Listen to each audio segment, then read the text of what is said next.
previously on Supa-Saturday's DrawAlong. That's why I love to draw, and I wanna create Supa-Saturday, Supa-Saturday, Supa-Saturday, DrawAlong.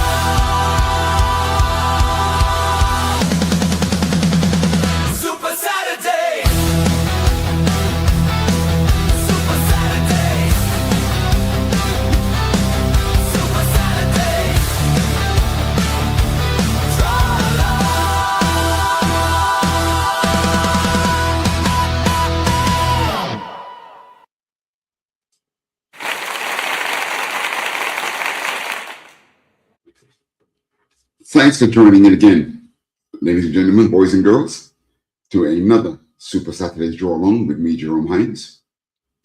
I'm always a bit self-conscious about those applause sound effects. What is it? What's that saying? Self-praise.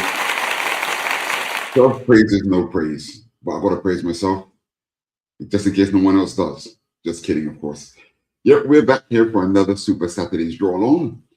And we're currently drawing a character named the Spy Master, as you can see here on your screen. We've done the penciling. We've done some hatching in pencils. And just to keep on your toes, what is it I always say when you're penciling? What's the golden rule here? Keep those pencils light. Exactly.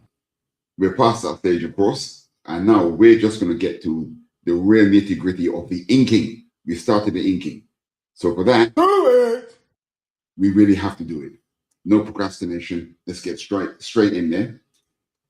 So let me make my drawing nice and big. And I must remember to zoom in, of course, right? So here we have Spy Master.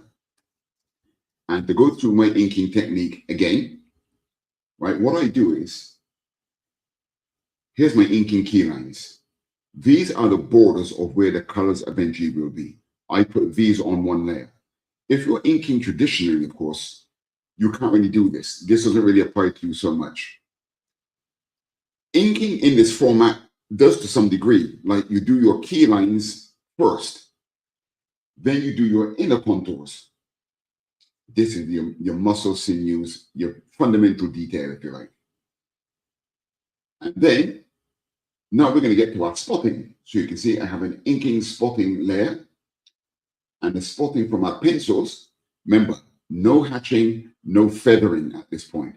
We're just doing the solid blacks. And I think I've mentioned before, there are lots of pencilers who do not hatch. They go for the basic blacks. We have one gentleman here on the network, on the Meg network, named Christian Zappo. He pencils in this way. He doesn't really bother that much with hatching. In my comic series available with Thunder Zone Comics, Supercross, I adapt this style as well. There's very little hatching in my Supercross comic. And here, I'm going to go the other route. We're going to do hatching. But first of all, we get the spotting done. So here I am on the separate spotting layer. And we go over all these areas with a nice steady hand. I find that inking can be very therapeutic. There's nothing better than having a nice movie or any kind of TV or internet stream in the background when you're inking. Which neatly brings me to a new song. You know, I normally play background music here.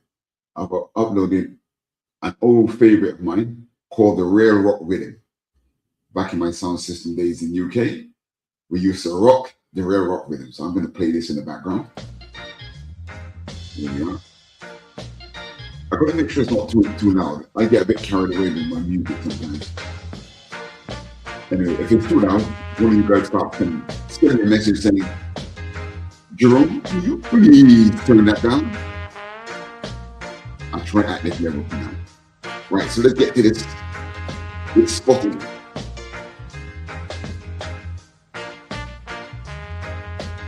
There is another very famous artist by the name of Bart Sayers. He is very big on this kind of shading. His spotting is extremely nice, very nice. In fact, one of the first books I read on comic art in general was a Bart Sayers book. He published it back in the 1990s. Yes, I'm showing my age. I'm a silver age, bronze age kind of guy.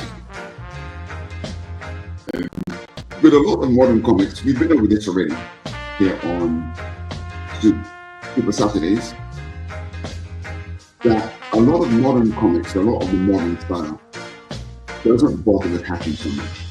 It does take extra time. Time is money, as I say. And if the readers are fine with just spotting, or no spotting at all, just basically the key lines and the colors. The colors nowadays takes care of a lot of the shading. It's left up to the colors. And as I mentioned, my current Supercross series with Thunderzone kind of follows that style of art direction. As I mentioned that inking is something that I like to do to chill. If you're following me at home,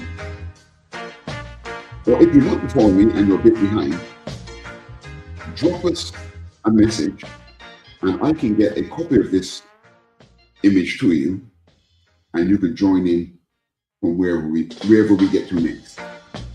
Today, this stream is 90 minutes long, 1.5 hours.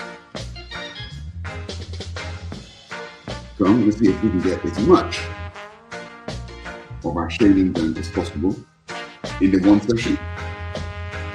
So inking isn't like penciling. You can kind of rush penciling to some degree. Or you can put an X with its black and you know to fill that area with black. Inking, on the other hand, cannot be rushed. If you're inking in the style that I'm inking, this is a very precise style of inking that I'm doing. It's not so organic, it's like more sketchy. There's a late great artist from the Bronze and Silver Age. His name was Gene Colan. And Gene Colan was very, very good at shading, at shadows. Remember, I'll say back in my day, right? When I used to really collect comics ferociously, there was, of course, no internet. But when we saw our favorite artists in action, we had no behind-the-scenes information on them. We'd be lucky if we knew what they looked like. So many years went by, I'm idolizing Gene Colan, etc. But of course, I never actually saw any Gene Colan pencils. I only saw what he did after an inker worked on his pencil. And something that would make perfect sense, but of course I didn't know at the time, was Gene Colan did not really do hatching. He used to shade almost like he would. It's like a shading with a pencil, with no hatching discipline involved. So that means that when the inker came along, he would have to literally convert what Gene has sketched, has penciled. He really had to do the inker's job of converting that to black and white. He would create a lot of the hatching that you see. And that explains why, when you see a lot of Gene Colan work, when he was working with inkers like Tom Palmer, exceptional. But of course, all really good inkers can draw in their own outright self. And Tom Palmer, from what I can tell, is a very, very good artist. He just chose to ink. And when he got with Gene Colan, it was absolutely brilliant. One of my favorite artwork. I dare say, if you were to put Mr. Coleman with a very inexperienced novice inker, the outcome would not be very nice.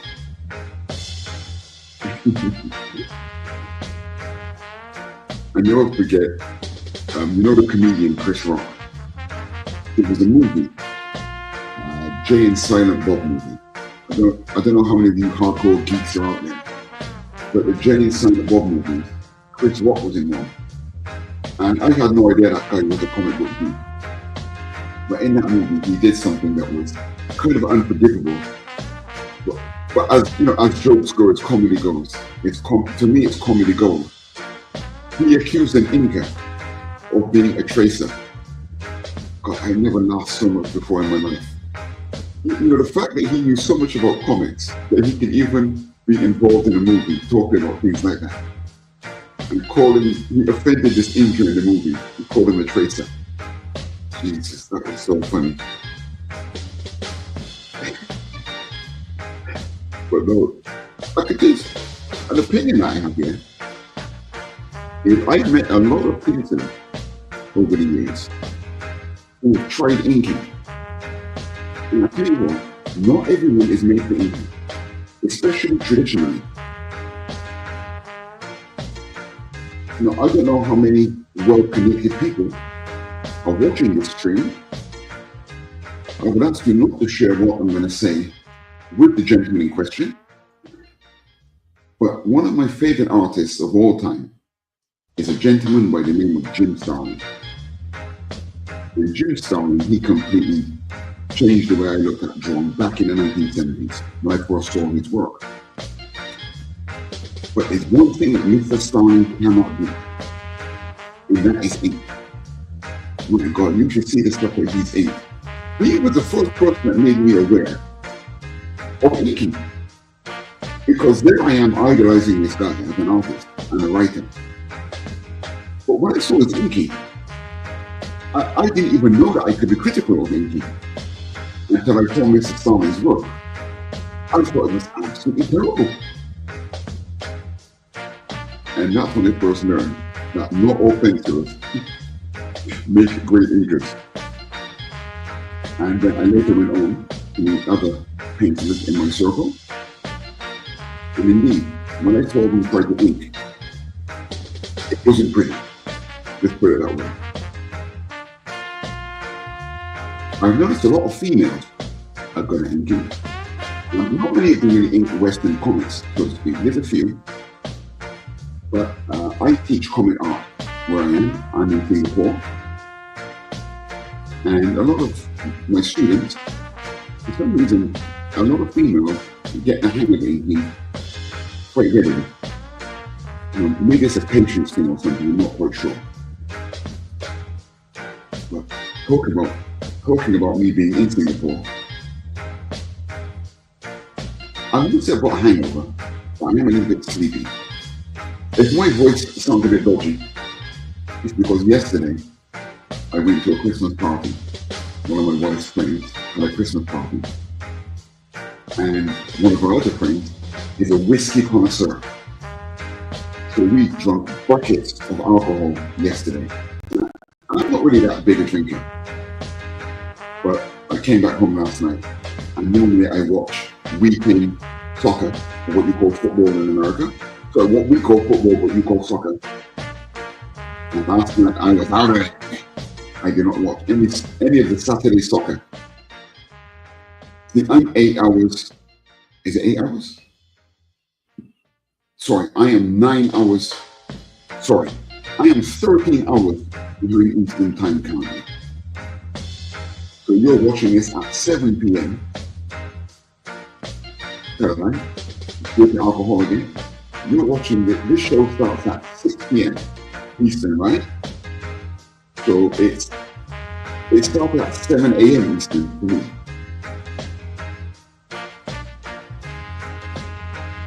And yeah, loads of alcohol last night. And I'm feeling a bit croaky this morning. And lucky for me, we're doing inking. And as I said earlier, inking to me is very therapeutic. So it's just what I need when I'm feeling a bit delicate. If you were watching before, when addressing this pattern on fine arts test, there's no, I've kind of quilted it. I've given it like a bouncy material texture. I won't say it's actually like this on the original costume design of the 60s. So this is a bit of what they call creative license or interpretation. You know, we get back to those abs, etc.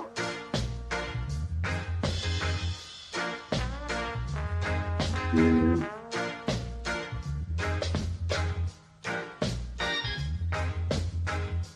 I've got stabilization. With the function called stabilization in the software I'm using Clip Studio Paint. It's not Photoshop. I used to use Photoshop all the time.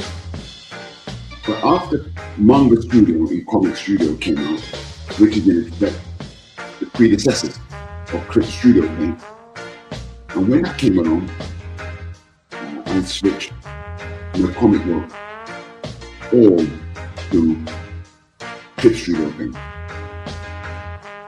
I still use Photoshop, but mainly for my graphic design work. There are still certain things that Photoshop can do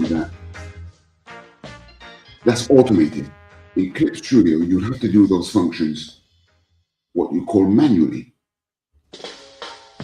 So I'm not turning my back on good old Photoshop. I'm not that kind of guy. But when it comes to comic work, it's Clip Studio Paint. And the function I'm using, stabilization, you don't realize, but when you're drawing traditionally, the friction of your lower hand against the paper or canvas surfaces, etc., that stabilizes your hand. And when you're drawing digitally, it is a bit different. And it is harder to keep a steady hand digitally than it is traditionally. So yes, you can say working digitally makes life easy. If you make a mistake, if you do something like that, Control Z or Command key Z if you're working on a Mac, and all's well. Of course, if you did that traditionally, you would have to fix that, and that wouldn't be nice.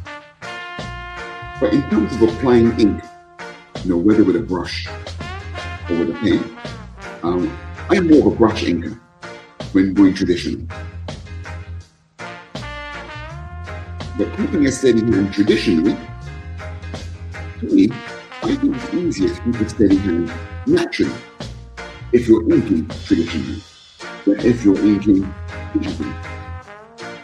So the function here of stabilization, oh, that is so wonderful. And you know, that's one of the major reasons why I switched all of my comic book work to Clip Studio Paint. If you've not tried it before, I mean, there's loads of great comic software out there. You've got, you know, a lot of guys who Procreate, the list goes on. All good, all good. But give Clip Studio a try. If you're curious, you won't regret it. And you know, like with most things, I can only expect it's going to get even better. Let's see how our inking's going. I've turned the pencils. Good. We're getting there. Yes. We'll come back to his torso in a minute. I'm going to go and do his arm. Now, I've been so busy talking to you, I've not looked up at all. If anything's happening, if you want to comment, this is what you do. I think just walking and saying, hey yo, or Abby is there. Here, Abby. What's up, folks? And I can see a few of you are already watching. Thanks for joining me here on Supa-Saturday DrawAlong once again. My name is Jerry Hinds, and I'm rendering and inking a character by the name of Spy Master. And if you've tuned in before, you've heard this story before. I shall tell it again. When I was younger, and Spymaster, he was fighting Iron Man. And he melted part of Iron Man's armor. And as a young innocent soul, I took it a bit personally. I was not impressed. But he was a great character. I did like the way he looked. And of course, the story was really, really good. Something quite funny here. That when I was much younger, I think when I was 4 years old, but in the UK in those days, there wasn't really such a thing as kindergarten. You know, working at home with our mothers mainly. And when we went to school at the age of around 5, no one could read. You know, we'd be taught to read in school by the teachers. Now, of course, things are very different. Kids go to kindergarten and they're exposed to reading, or can be exposed to reading very early in life. Now, my brother was a comic collector, so I saw all these fantastic comics in the house. And I wanted to know what was going on.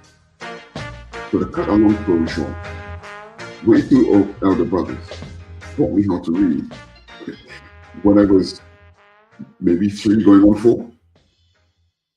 But of course, I have no idea that no one else can read. So my first day of school, I never forget it. My school teacher was a lady by the name of Mrs. Acklin. She gets these books out. I remember my first day in school, I didn't want to be there. I wanted to be at home with my mum. She bought these books out, but they weren't comics. They were just normal books. And I started reading the cover one. It was Sally and something like that, some sort of very innocent title. And I never forget the look on her face. She was not exactly not an elderly lady by modern standards. She was probably about 50 plus. So I'm older than she was. At this moment in time, I'm older than she probably was. But in those days, she was what we class as an elderly lady. And I never forget the look on her face. And he looks down at me and says, "You can read." And I turned around and the other kids were looking at me as well. No one could read apart from the teachers in the class. And of course, when you're trying to read things like superhero comics, something that you have to give people like Stan Lee credit for. If you look at old comics in the 1960s and 1950s, those writers never ever spoke down to the audience. You go in and check, and you'll see the way those stories are written.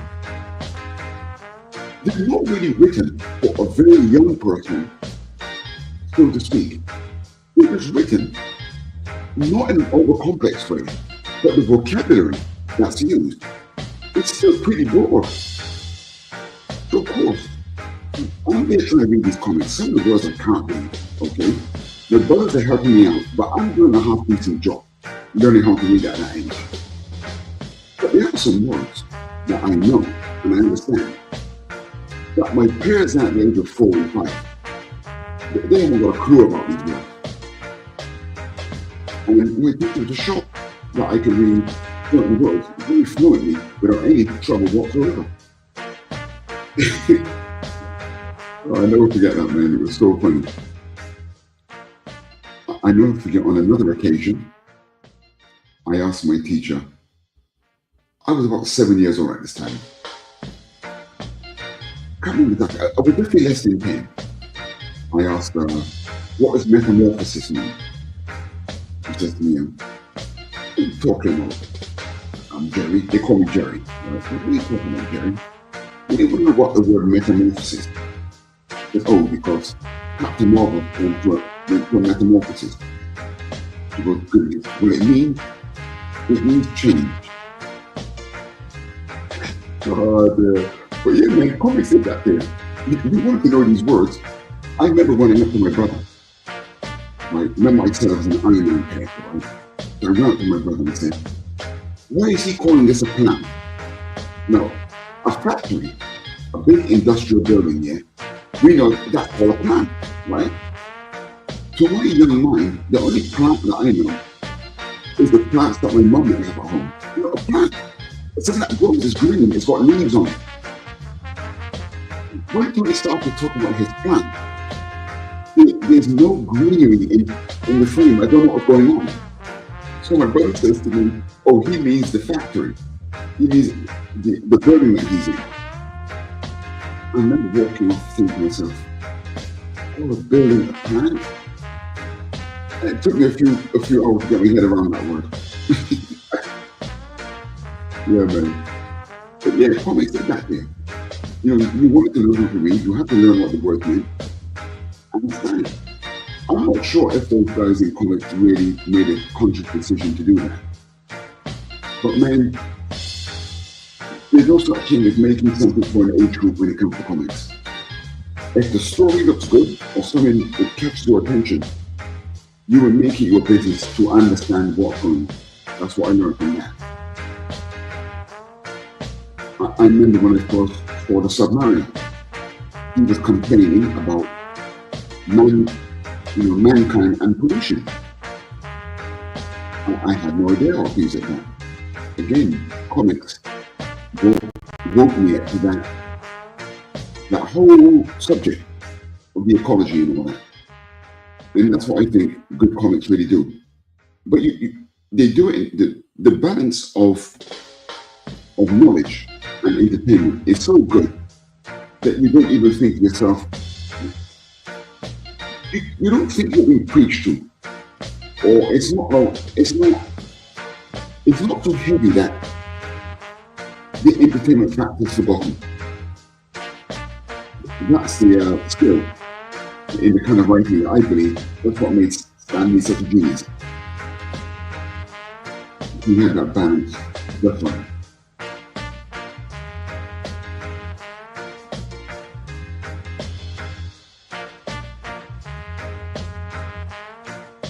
Now you can see I'm doing the key line to all this stuff in, because later I will take that digital tool known as the paint bucket and I will drop all of the blacks in at once.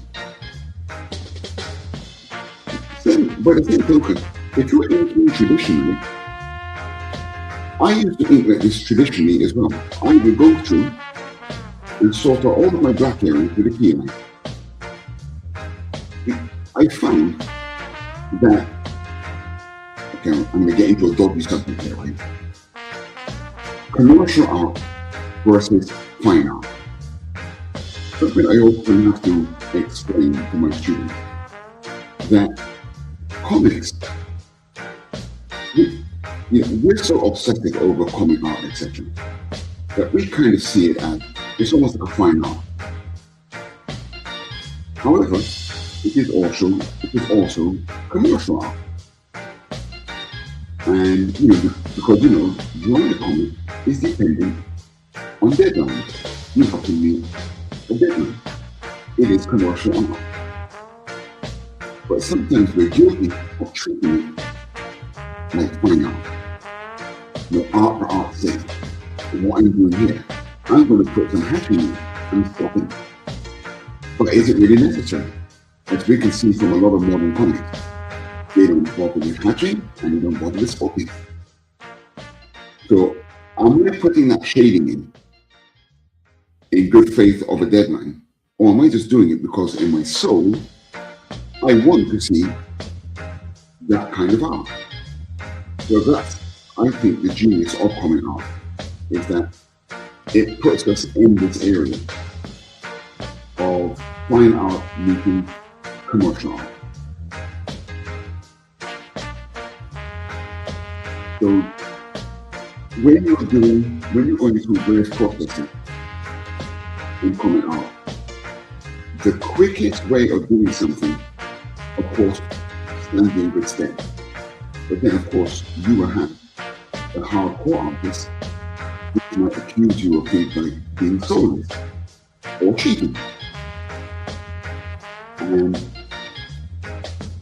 it's a bit of a quandary, if you like. It can play with the soul. You don't want to cheat, you don't want to be seen before, but you also want to produce something that's nice and satisfying for your soul. So if you can meet a deadline, I think you're free to do anything you like. But if you're not the fastest artist in the world, but you've got to meet a deadline, you've got to find a way of cutting corners, or at least doing something as quickly and as efficiently as possible. Which isn't always easy. You know, sometimes leading a process that you really do prefer to see on the page, but you simply don't have enough time to do it. That can be a bit nerve-wracking sometimes. But such is life. You know, comics are indeed deadline sensitive, and sometimes you can't always have that effect that you like. My Super series, in honesty, I would have liked to have done hatching and spoken about that. But I didn't have the time to draw it with such detail.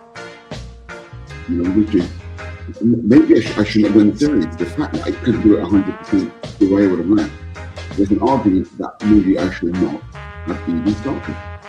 Just not do it. That's if I only like, but that would only be true if I could only appreciate hatching and art styles, which is not actually true.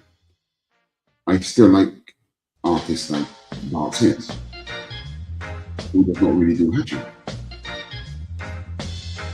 What I have to say is that my non-hatching artwork just isn't as good as Bart Sears is. I don't want anyone accusing me of, you're comparing yourself to Bart Sears. What a cheat. Here we're on the last leg. 16 to 5. We're on the last leg of our spotting. And someone goes would call a bad joke. You've got one leg left to spot, then you're going to drop those blacks in. How lovely.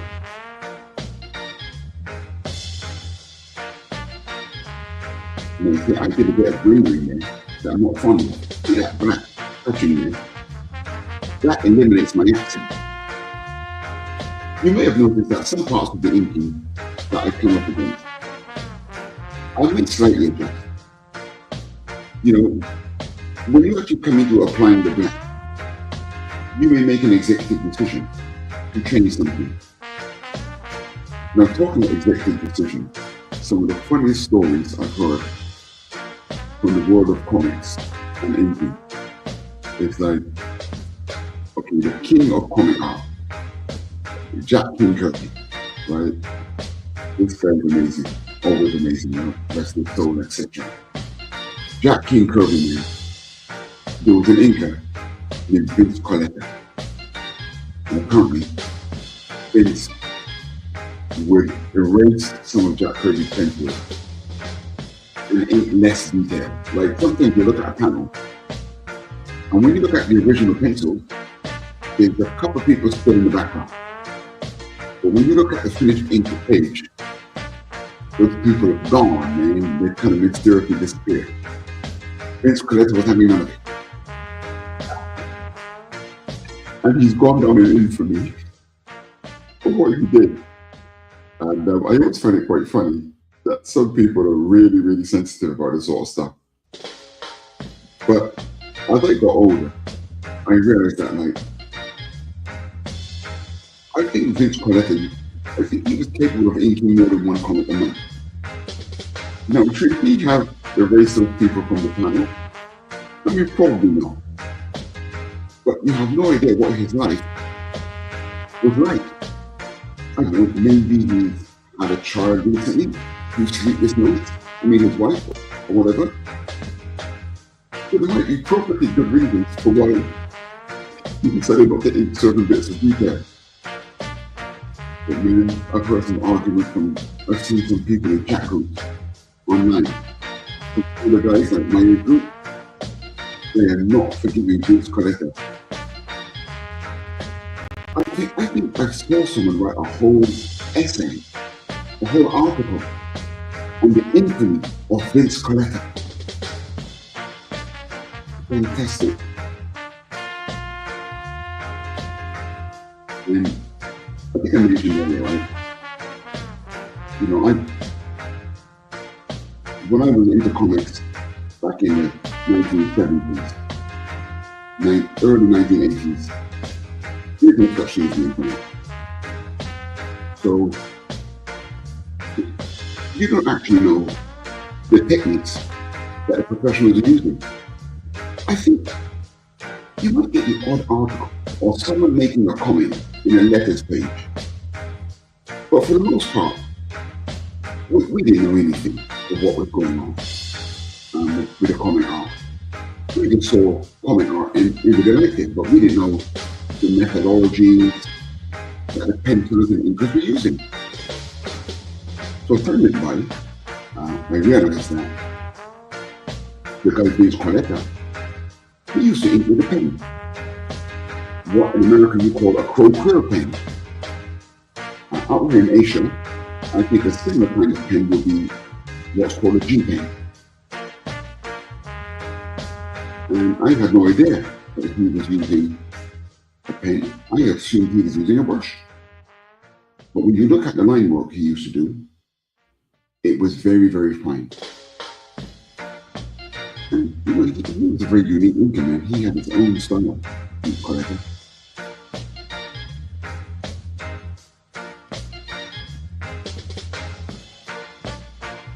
Now, I was talking, I told you earlier that I went to a Christmas party with my wife's old school friends.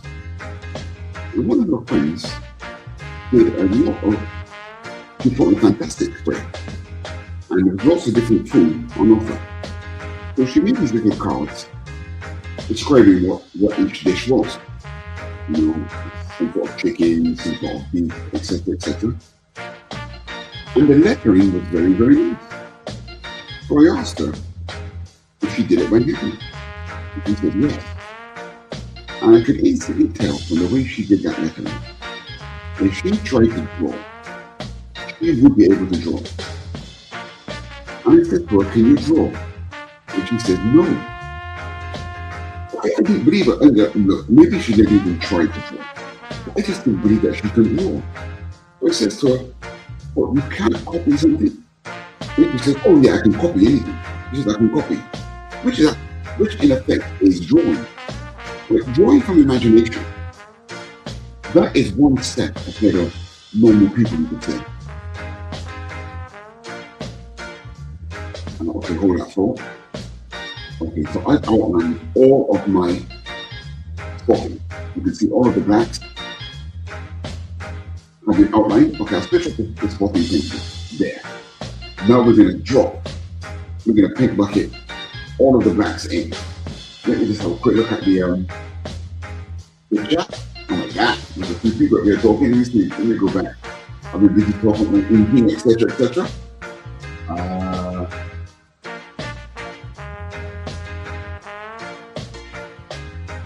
Art of Victoria Medina. Cool work, man. Thank you so much. Thank you so much. Raul, oh, my partner in crime from Supa-Saturday. Cool, Papa. I'm not sure if you tuned in earlier, but Raul was here with me on. It was a recorded telecast. Okay, we go back to this story quickly. My fault, because of my Christmas party today, we couldn't have Supa-Saturday, not Supa-Saturday, I'm getting confused between my own streams. Late Night Art Attack. That goes out at 1 a.m. Eastern, which is my time, 2 p.m. in the afternoon. That's when my wife's friend's Christmas party was. So we had to pre-record last night of this morning to you. Is that right? I would make a terrible time traveler. When I get into these time differences, I get very confused. So yes, so when you were watching that earlier this morning, hopefully you tuned in to watch the recorded telecast. God, it's such a boomer. When you watch that, it was recorded. It wasn't actually happening. And I of course, I forgot to tell some of the other artists in the Madness group, in the Meg family. And some of the guys were waiting to come on with us, but of course, Me and Raul weren't actually there. We were somewhere else in the time continuum. Oh dear. So hopefully you tuned in to see what we did there, what we recorded. In fact, you know what? I'm going to go one better. I've got a recap here of what we did. Hang on, right? Hang on.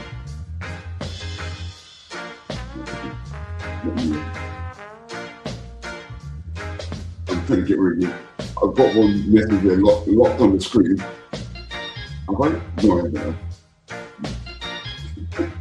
Let me show you what we got up to. As a recap, I've got a recap here of what we did. Yeah, Raul was drawing a fantastic female character from a game, Metroid, is it? I think it was.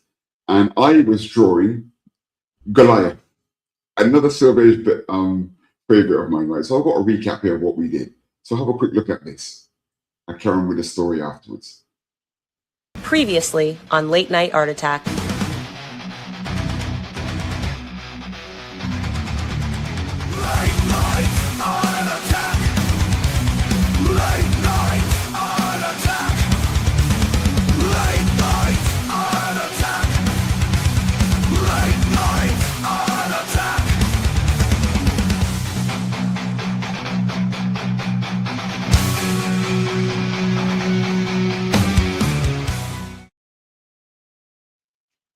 Right. So that was pre-recorded, and hopefully you joined us for that. I mean, you can go and watch the replay. I think it's still up on YouTube at the moment, but of course it would disappear off of to behind the paywall after a certain amount of time. But yeah, that was really good fun. So we've got Raul in the house here. Let me see if we've got any more comments that I can go through.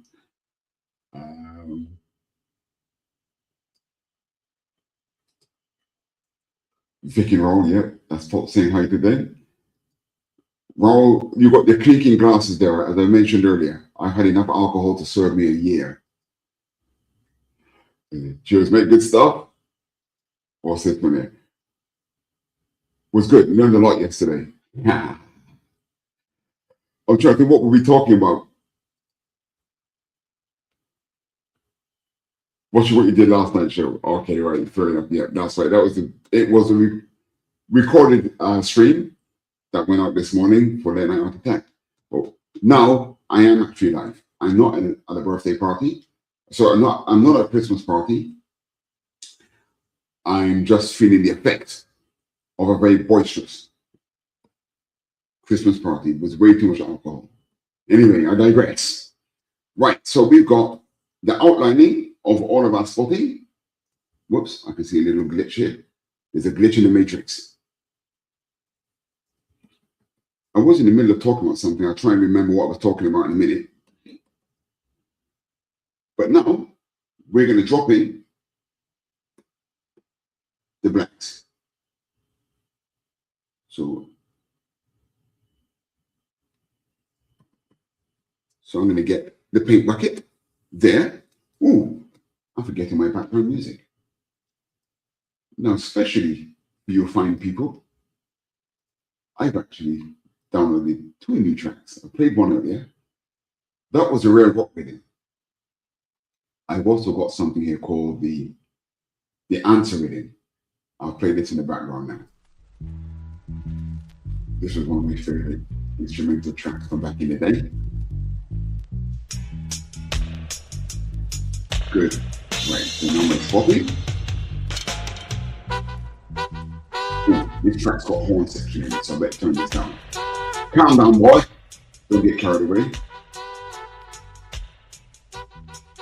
Because sometimes I have these comedy nights here. I do a bit of stand-up comedy promotion. And sometimes I play the music too loud. So, excuse me, so will you please turn that music down? Bit of a headbanger. Right. So let's drop these blacks in, shall we?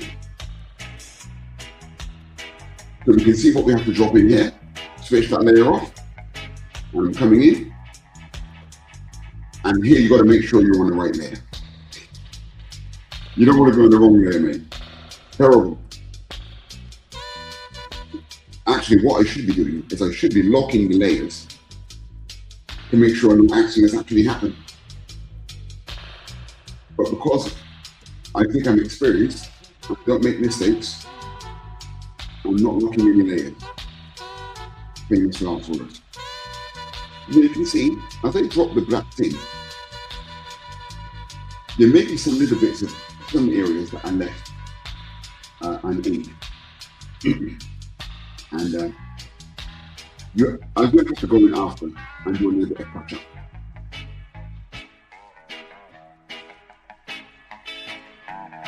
Yeah. No, I'm trying to remember what I was talking about. I can't remember what I was talking about. So that means it couldn't have been that important then, could it? So the older I get, right, sometimes I walk into a room and I forget why I went in there. What did I come in there for? But then a split second later, I remember. Oh dear. Call getting old, man. Call getting old. Okay, going through.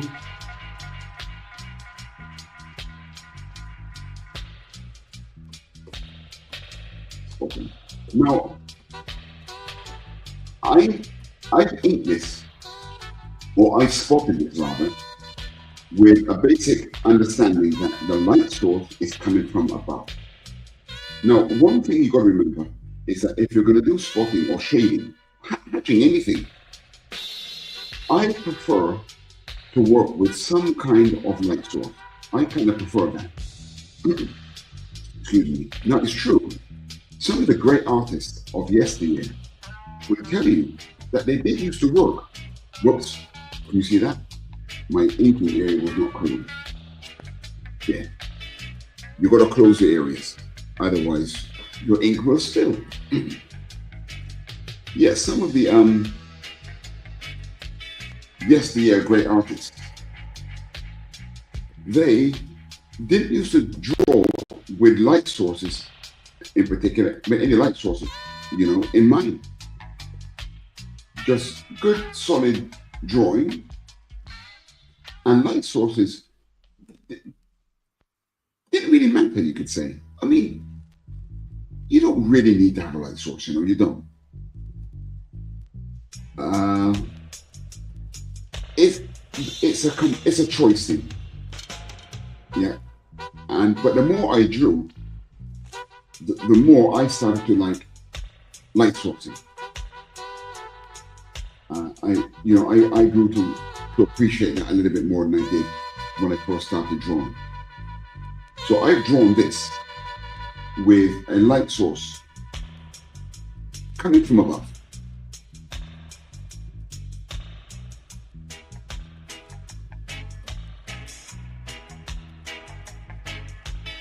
This is not from anything. Yeah. There, that's meant to be black, boy. Let me see anything. Yes, I can see that. I missed this little accent on this disc up here and this one behind here. Too busy talking nonsense. Now I'm looking at his eyes, right? His eyes are not symmetrical enough. Hang on, man. See that? I'm not convinced by this. This eye here, it's got a longer taper. I'm going to edit this eye. I'm going to make this one go up more like this. I kind of like the shape of that other eye a little bit more than this one. And dare I say, it's a little bit bigger as well. Must pay attention to your symmetry.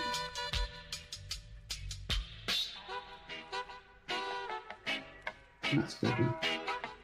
In a bit. Good. So we fixed the key line there. Can you see my computer stalling there? That's because I'm doing a time lapse. And I'm getting the inner contours. And the inner contour is now off.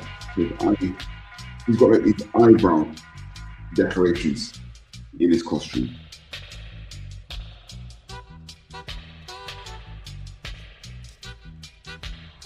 And then we get that spotting. You can see our spotting is now off from what we've got. So I'm going to lessen the opacity, and I'm going to edit accordingly. Take this out. Take that out. That's better.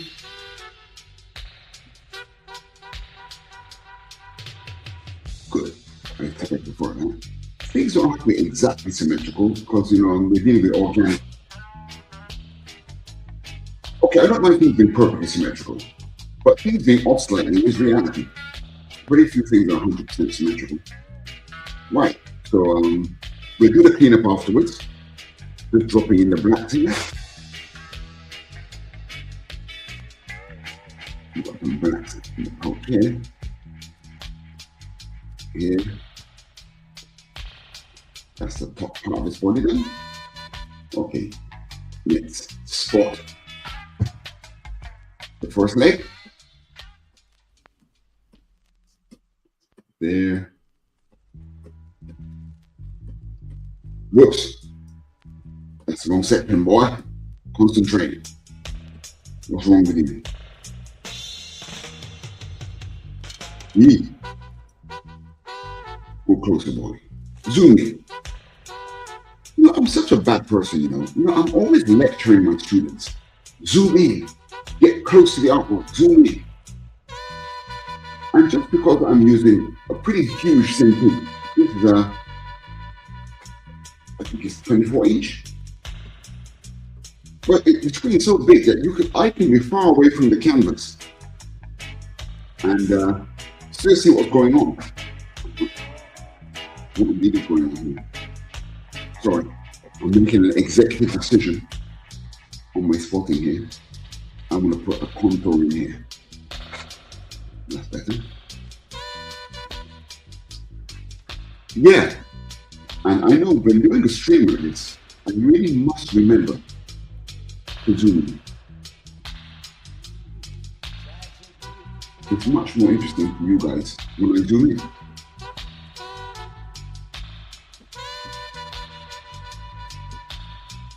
There.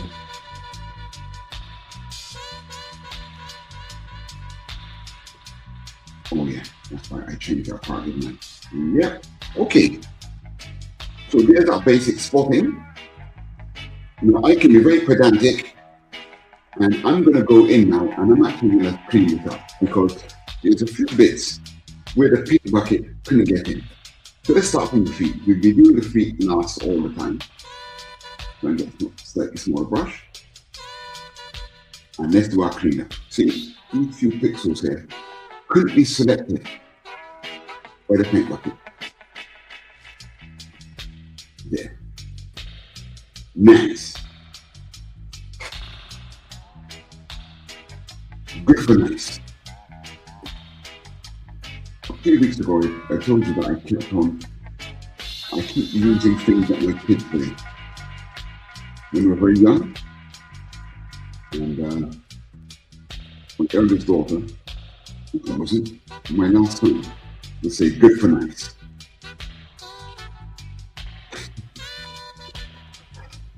Oh, I remember what I was going to tell you about. My wife's friend did some nice calligraphy at the party on the information.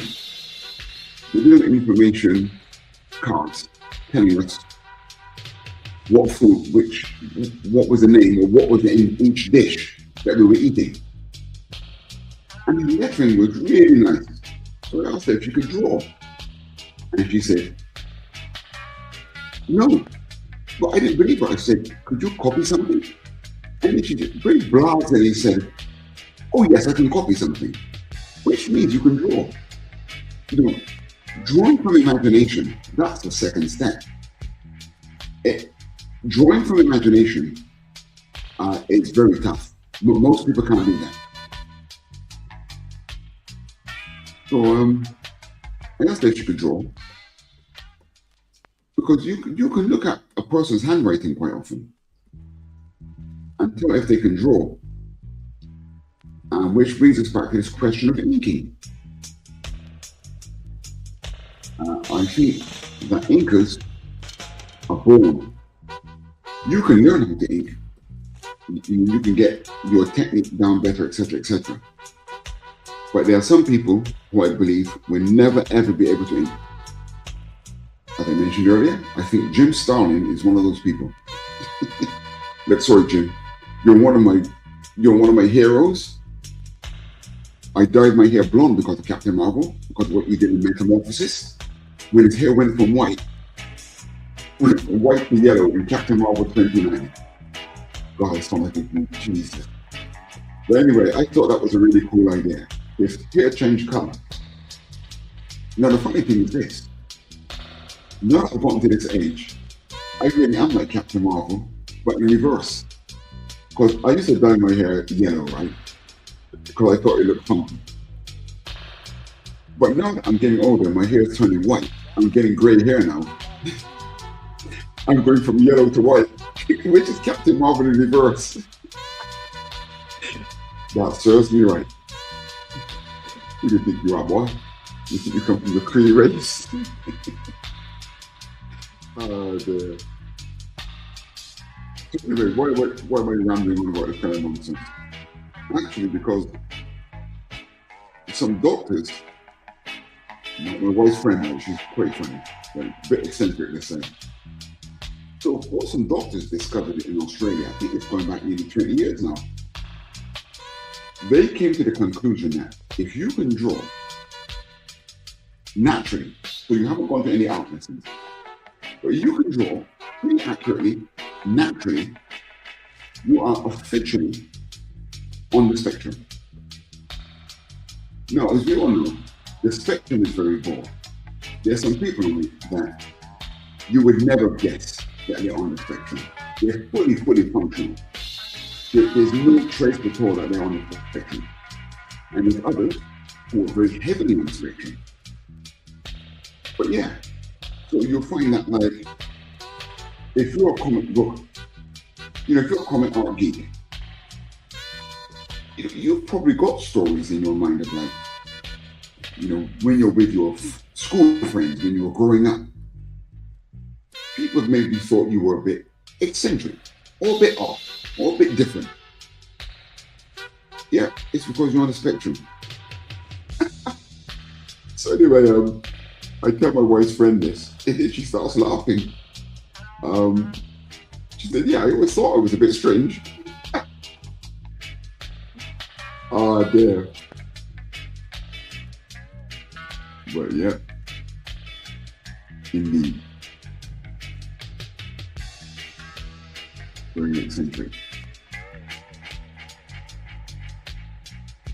Look, I like this creative pattern on the costume. And a bit more there. Good. We've gone across. I've been so busy talking, I can't even remember what I've cleaned up. Let's have a look. I did all of down here, right? Yeah, I think I did. Ah, dang it. Concentrate, boy. Oh, I missed one part there. I missed a bit.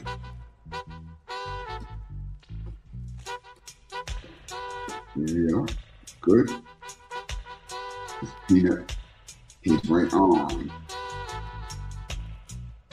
How are we doing for time? Okay, we still got 30 minutes left. That's not bad. Not bad. Okay, I missed a bit there. Let me drop that black in.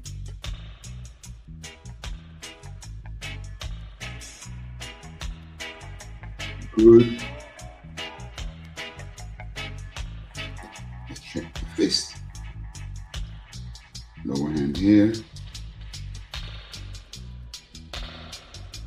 And just double check. It will come up in the comments. Did I answer all of it? I think I did. Have a quick look.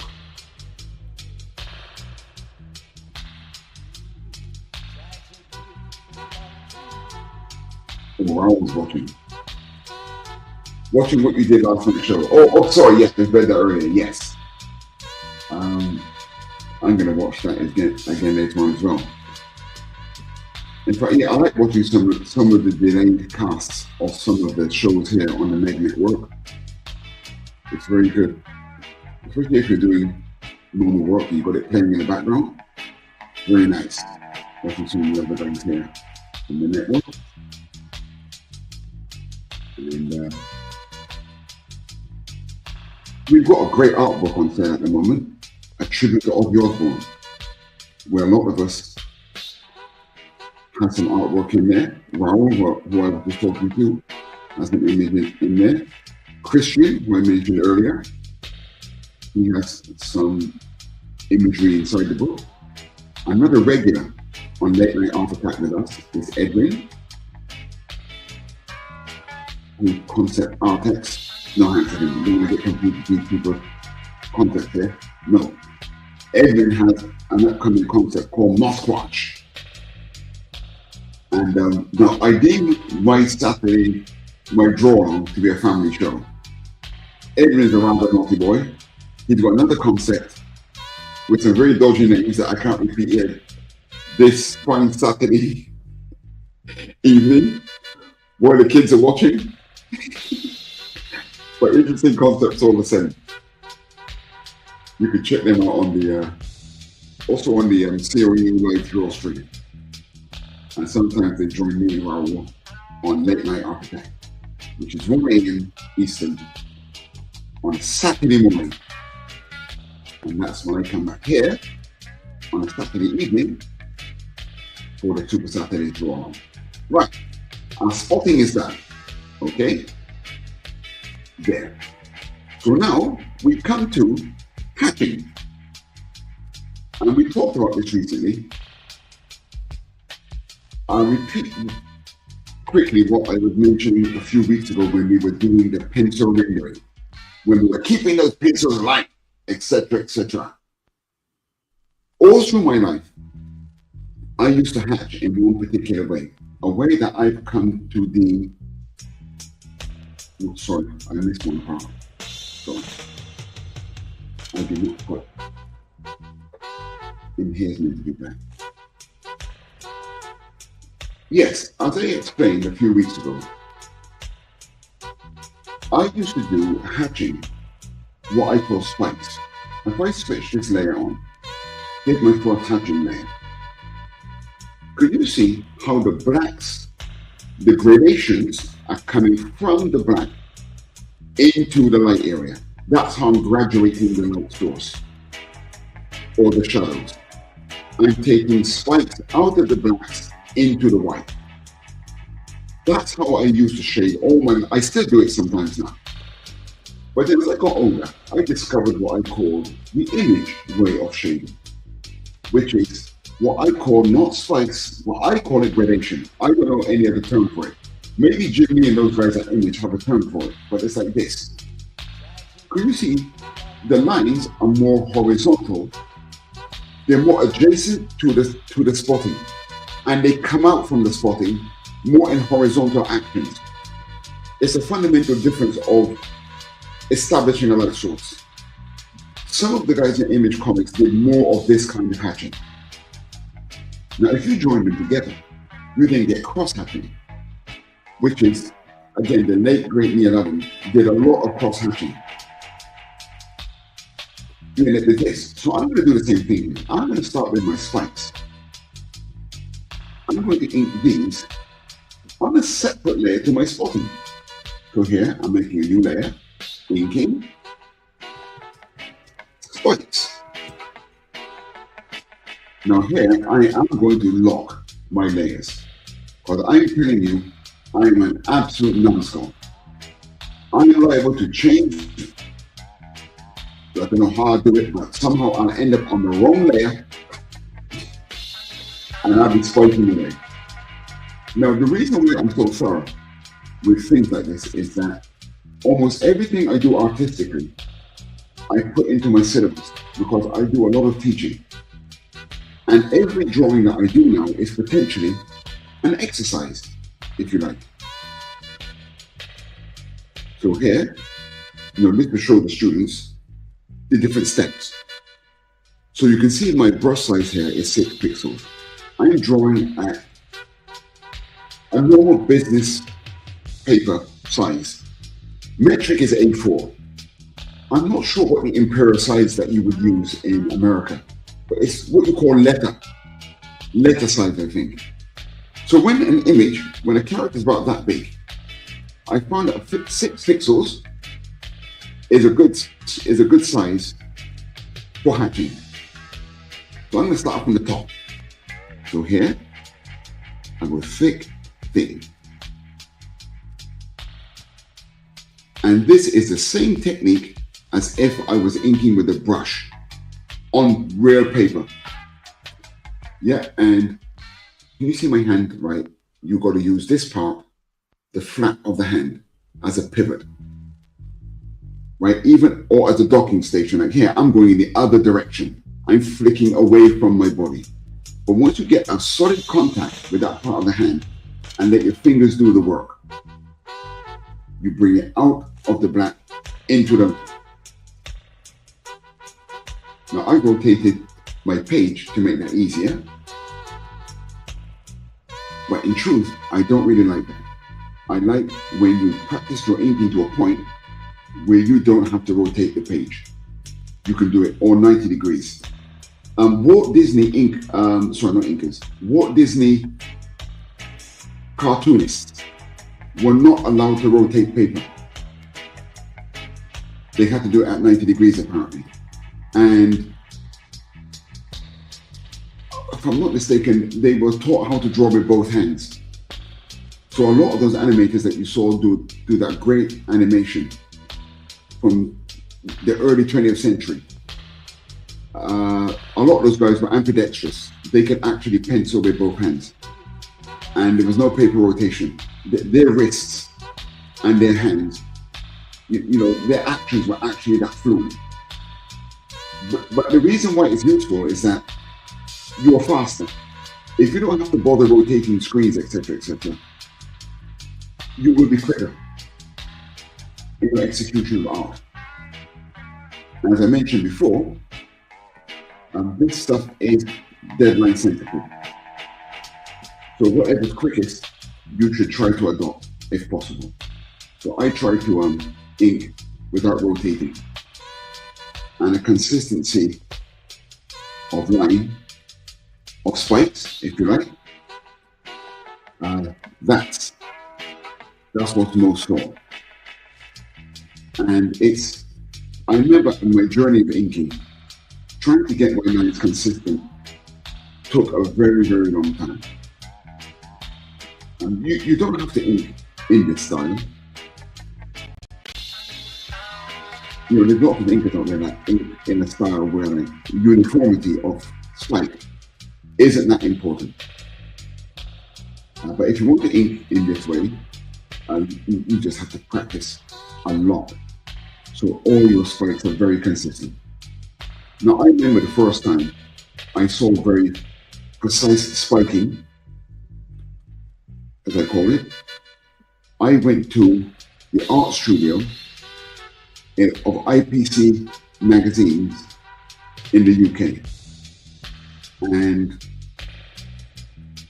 there was a comic back in the late 1970s that came out of UK called 2000 AD. Now, some of you may have heard of a character named Judge Dredd. There's been a couple of movies made with the character.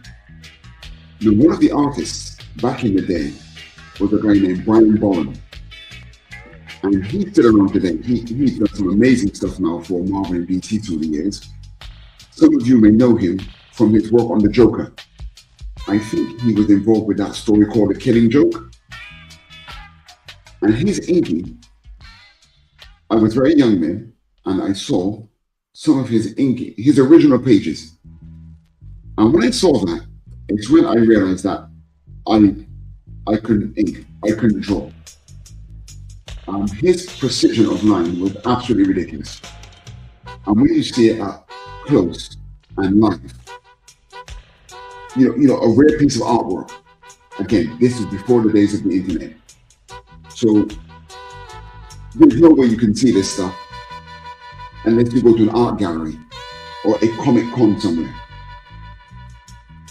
And when I saw his hatching, his very uniform, consistent hatching, man, I stepped up my practice a lot.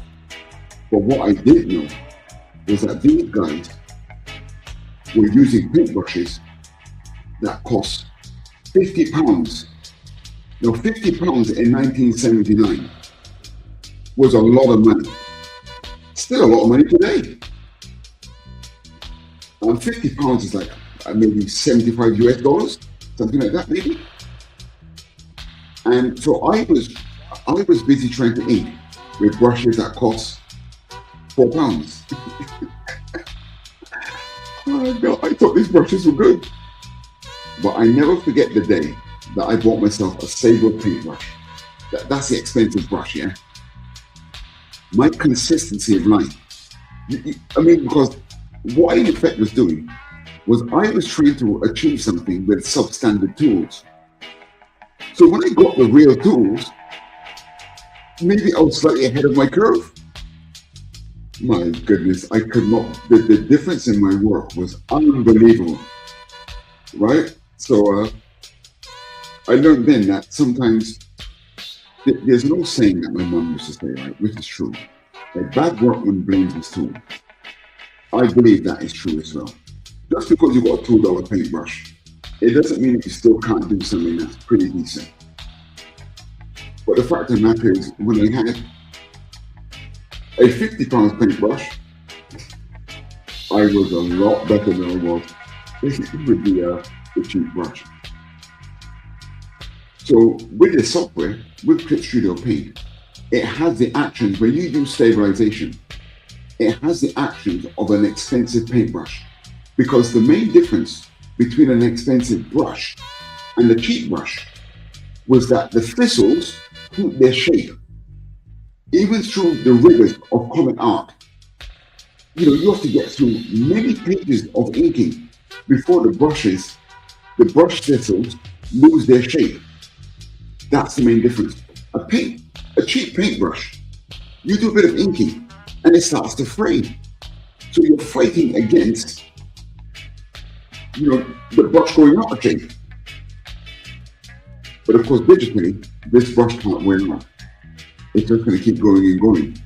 So it's like a super expensive brush because it never loses shape unless you wear out your stylus on the Wacom or CRoM or whatever you're using, which of course does happen.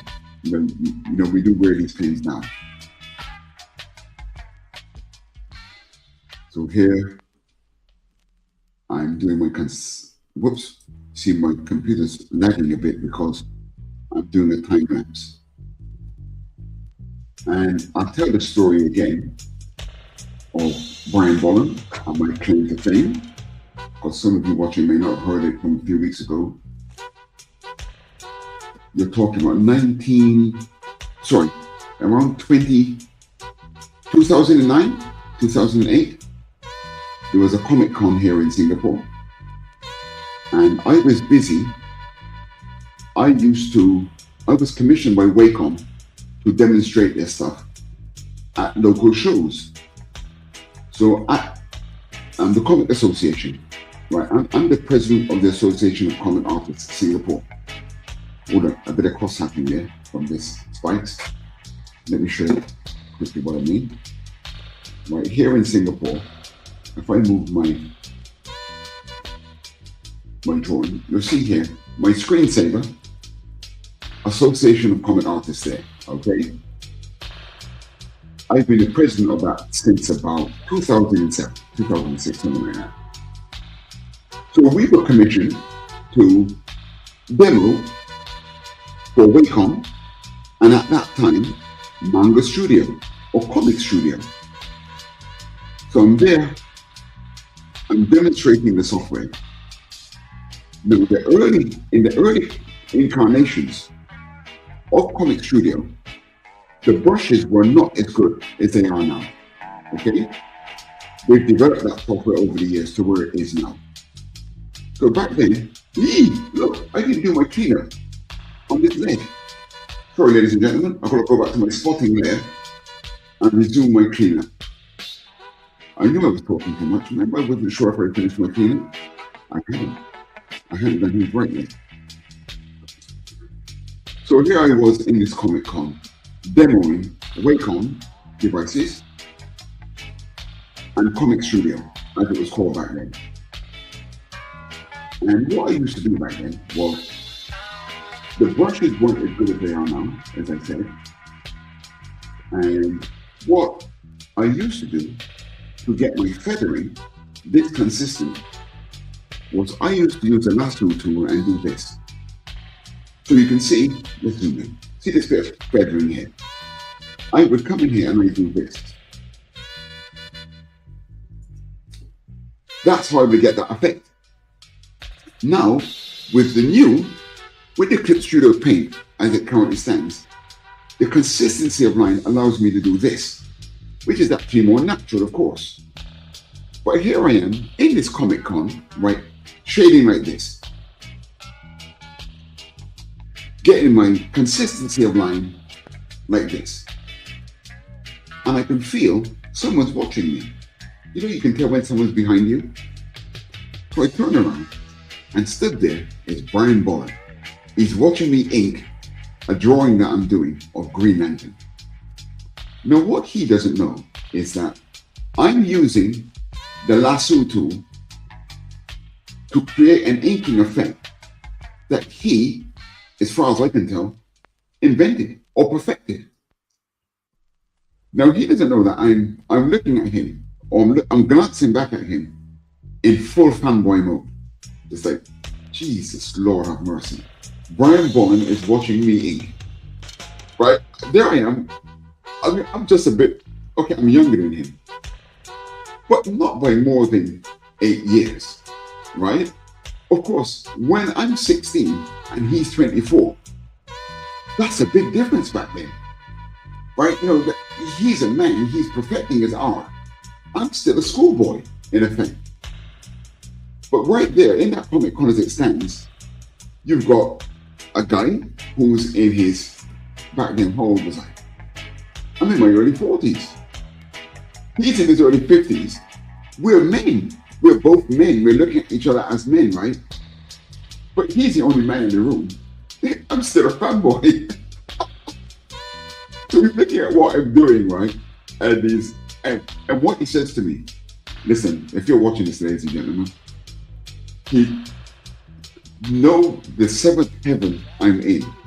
He looks at me, and Brian Bolland says to Jerry Hinds, he says, I find what you're doing to be very inspiring. I'm inspiring Brian Bolland, showing him his own technique, back to him using a lasso tool.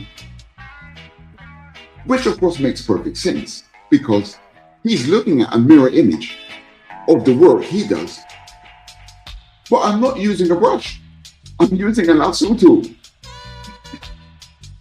So he's never drawn. During the show, he says to me that he's never drawn digitally before. He was still traditional up to this point. So, you know, I said to him, I never told him that I was copying his style. You know, I have to act the man. I'm there as a representative for Wacom and Clip Studio Paint. I can't be fanboying around the place, right? You know, acting all Google Idol and all the rest of it. So I sit him down, you know. I said, you know, I give him the stylus. I said, look, man, have a go. I'm sure you'll be good at this. And of course he was, because as I say to people, I always say to people, you can give digital tools to anyone, and yes, it can make life easier to some degree.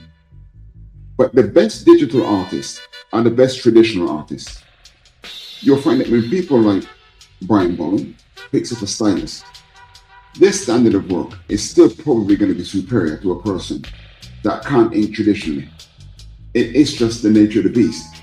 It is what it is. And of course, it comes into the question as well. If you go to draw something live and there's no stylus, you know, you got to go full traditional. If you can't really do it manually, you're going to suffer in a Comic Con. You'll be kind of exposed, if you like. But no, man, Brian Bolland sat there with that stylus and he drew me a picture of the Joker digitally. He said, this is my first digital illustration. And reading in magazines since that day, I think he went back to the US and he went full digital after that. Which of course, it's normal evolution. Makes perfect sense. And of course, his digital work couldn't really tell the difference. It looked exactly like his work when he worked traditionally. Just a different tool, and dare I say, faster and more efficient. So I'm almost nearing the end of my spiking. So there's our first round. Oh no, too fast, boy. I've not inked this arm yet. Not finished inking. So here's my spiking. Yep, I'm on the correct layer. I'm telling you, how many years I've been inking and drawing digitally. The amount of times that I find myself putting detail on the wrong layer, I really annoy myself. Right, so there's our first round of, I switch off the pencils there. So we can finish there. We can call this, we can say that this has been hatched and it's been finished inked. But I'm gonna go for the second round. How long have we got left? Okay, we've got 10 minutes left. You know what? I'm gonna leave that to next week. Next week, we will get to the gradation, which is, I switch off my spikes. We're gonna put this round of inking on next week, which will give us a crosshair. But this is a bit more difficult to do, I would say. So we'll leave this to next week. I'm gonna finish with some trailers, talk to you a bit more about what I'm doing here. Because we've got what? Yeah, 8 minutes left. So I think, yeah, we'll leave our second round of hatching to next week, where we do gradations. We'll finish this week at spikes.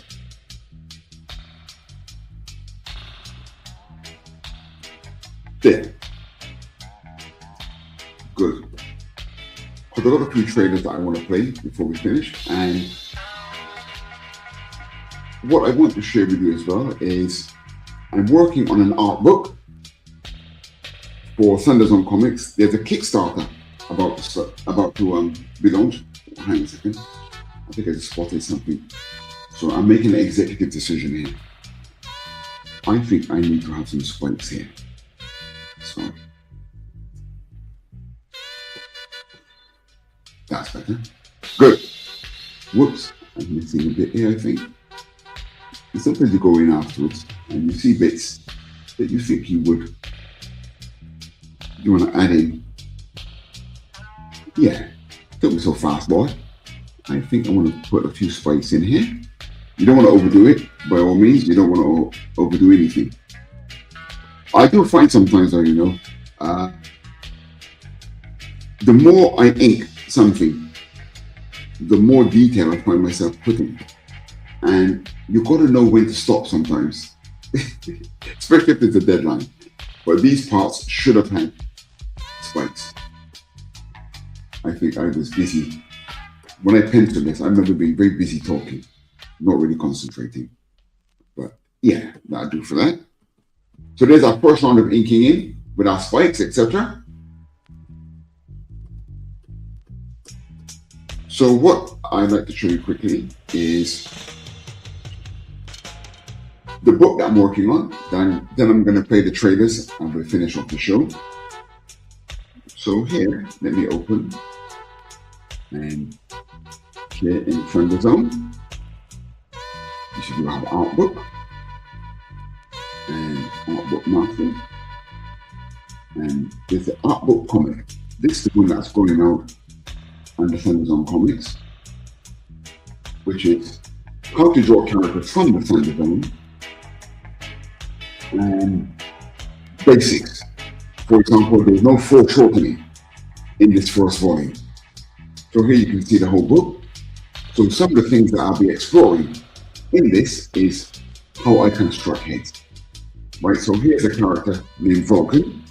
That is the main character in the Thunderverse. It appears quite often. And the way this book approaches construction, all skeletons are going to be in red. and dimensions are in purple. And it shows you typically how I would construct a head, like Vulcan. So there's that. And what we also got, which I quite enjoyed doing, was a chapter on hands and feet. Because these things do take, when I look at young people's portfolio, this is quite often the area that they most struggle with. So if you support the Kickstarter, you'll get a chance to, this book comes free if you order all of the books on the pair. I'll be running a trailer in a moment. You'll see all the books that will be on offer. And this will be launching quite soon. I'll show you one page again from the hands. Here, I heard someone mentioning the other day about the difference between male and female hand. And most noticeably, of course, is female fingers are more slender. So you can have the same skeletal composition that I'm showing here. Just a male hand, you make them more bold, bigger and thicker. We're going to chapter on that. Then we get things like full length construction. Like here, let's have a look at 1-1, this is the character. The skeleton. And something that I always point out to people is that a spine is roughly the same length as an upper leg. Quite often you'll find that spines are very long. On young artists, as they're using this technique, they often make the spine too long, right? But it's the same length as the upper leg. And we can construct using that fundamental in mind, and then get to sketches like this. So this art tutorial book will be in the Kickstarter. Hopefully you're back the campaign, and this volume 1 of How to Draw will be inside. Then the last chapter is drawing characters full length, holding props. But as mentioned, there's minimal foreshortening. There's a bit of foreshortening you can see here on this arm, but no forced perspective foreshortening. That will come in book 2. That will be after this one. And this book will be, I think it's 60 odd pages. Yeah, it's going to be a 60-page book in total. So hopefully you can join me for that. Next week back here, we will finish the inking on Spy Master. So what I'm going to sign off with is, I'm going to run some trailers. Thanks a lot for joining me again on Supa-Saturday's DrawAlong.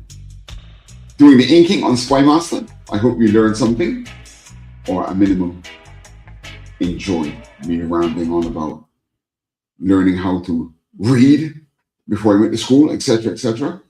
And hopefully you'll join me back here again next week for part 2 of the inking of Spy Master. I'm going to run some trailers here, some of the stuff we've got going on here at the Madness Entertainment Group. And again, that Kickstarter that I'm involved in, that's coming up from Thunder Zone Comics. My name is Jerry Hinds. Thank you so much for joining me once again for an hour and a half of Supa-Saturday DrawAlong. And please join me back here next week. Again, we'll be finished the Spy Master inking. Here's a few trailers before I run the end credits. Thanks for joining me once again. Peace. If you like stories about truth, honor, and justice, then you should check out MAGA Man. It is Donald Trump as many now see him, the defender of justice and a warrior for peace through strength. MAGA Man is an all-American style 22-page comic book, so get over to fundmycomic.com and support the culture of truth, honor, and justice. With MAGA Man, the most needed hero of all. MAGA Man.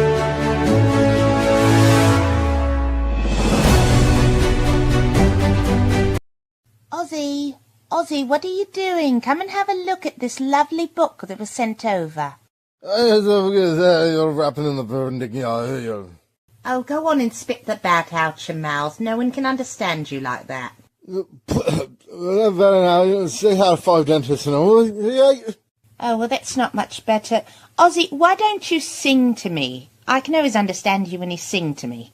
Fucking my brains. What is this my publisher sent me? Inked in black with art so sweet. So what do you think? Do you like it? Oh, Lord, yeah.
Thunderzone Comics returns.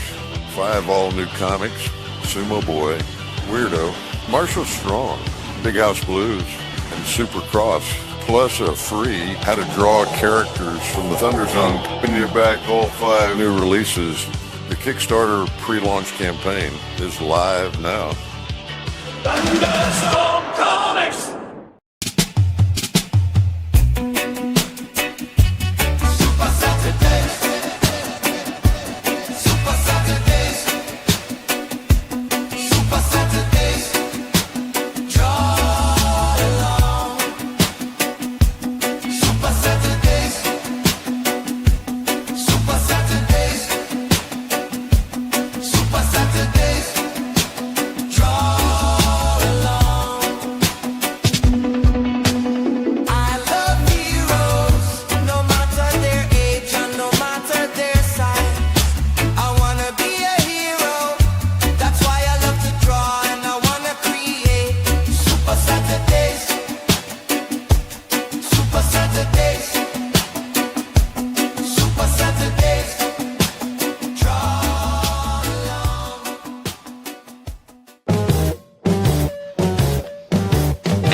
The live viewing of any Madness Entertainment Group production, you can find all our content on Roku or as a member of this channel. We'll see you next time on the Madness Entertainment